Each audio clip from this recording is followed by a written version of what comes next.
My journey as a filmmaker, it really did start when I was young. When I was a kid, I would create little cartoons using GIF, GIF animation.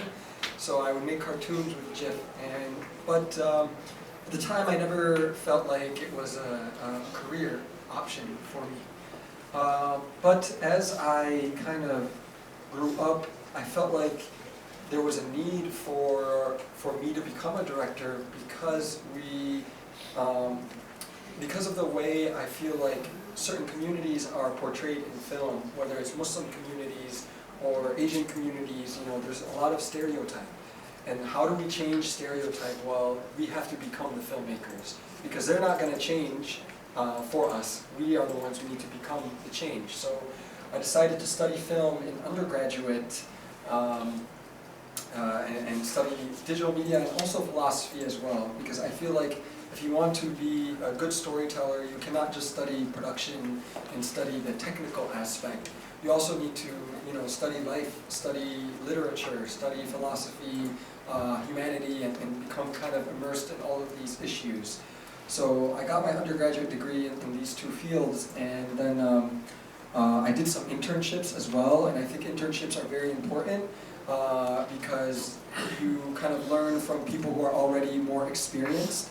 So I definitely highly advise, if you are interested in this field, or really any field, to find mentors and to work as an intern and gain experience, serving others and helping others.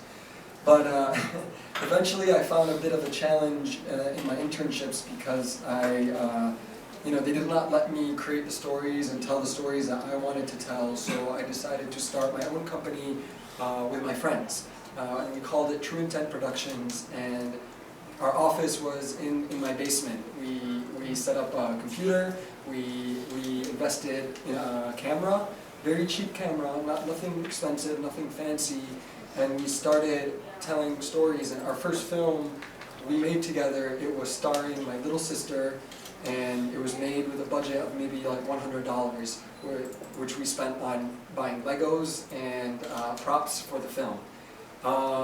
And this film was about the Syrian crisis, and we used this to raise awareness and raise money for Syria. And alhamdulillah, through this film, I think people saw potential and saw talent, and they started to call me and hire me to make other productions. But really, even since then, in the past 5 years, all of my film projects have been self-funded.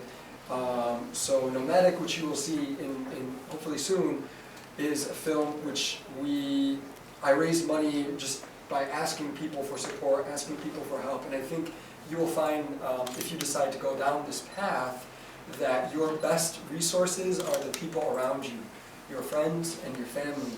You don't need a lot of money to make a film. In fact, there are filmmakers right now in Nigeria who are teenagers making films on their phone that have inspired the world, and they're getting attention for their work. So I think a lot of times people, when they want to make films, are like, oh, where do I start? I don't have money, I don't have, I don't have any famous actors or know anyone that will support me.